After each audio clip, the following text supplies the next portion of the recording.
ఎగువ ప్రాంతాలతో పాటు రాష్ట్రంలో వివిధ జిల్లాల్లో కురుస్తున్న వర్షాలతో జలాశయాల్లోకి నీరు చేరుతోంది. ఈ సీజన్లో మొదటిసారి రిజర్వాయర్లలో నీటి నిల్వలు 33% చేరాయి.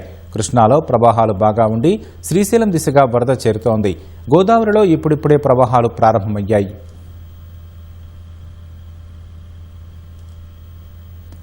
రాష్ట్రంలోని మొత్తం 87 జలాశయాల పూర్తి సామర్థ్యం 1059 టీఎంసీలు కాగా ప్రస్తుతం అందులో 33% మేర 345 టీఎంసీల నీరు నిల్వ ఉంది.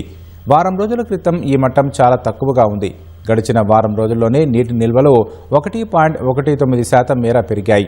ఒక్క రోజులోనే 0.57% మేర నీరు జలాశయాల్లో చేరడంతో కొంత ఊరట కలిగిందని చెప్పుకోవచ్చు.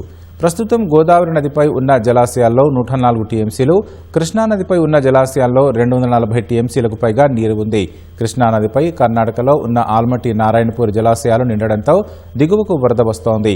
జూరాల జలాశయంలోకి 53,000 క్యూసెక్కుల నీరు వస్తోంది. అక్కడి నుంచి 46,000 క్యూసెక్కులకు పైగా నీరు వదులుతున్నారు. ప్రస్తుతం శ్రీశైలం జలాశయంలోకి 18,000 క్యూసెక్కులకు పైగా నీరు వస్తోంది. నాగార్జున సాగర్లోకి 20,000 క్యూసెక్కులకు పైగా ఇన్ఫ్లో ఉంది.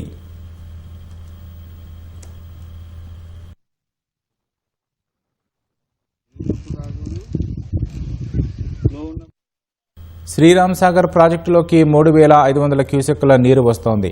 కడెం ప్రాజెక్టులోకి 7,000 క్యూసెక్కుల నీరు వస్తోంది.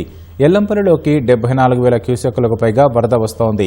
జలాశయంలోకి ఇన్ఫ్లో బాగానే ఉండడంతో నీటిని నంది, గాయత్రి పంప్ హౌస్ల ద్వారా ఎత్తిపోస్తున్నారు.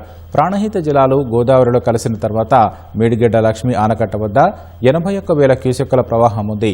సమ్మక్క ఆనకట్ట వద్ద 1,85,000 క్యూసెక్కులకు పైగా, సీతమ్మ సాగర్ వద్ద 1,00,000 క్యూసెక్కులకు పైగా ప్రవాహం ఉంది.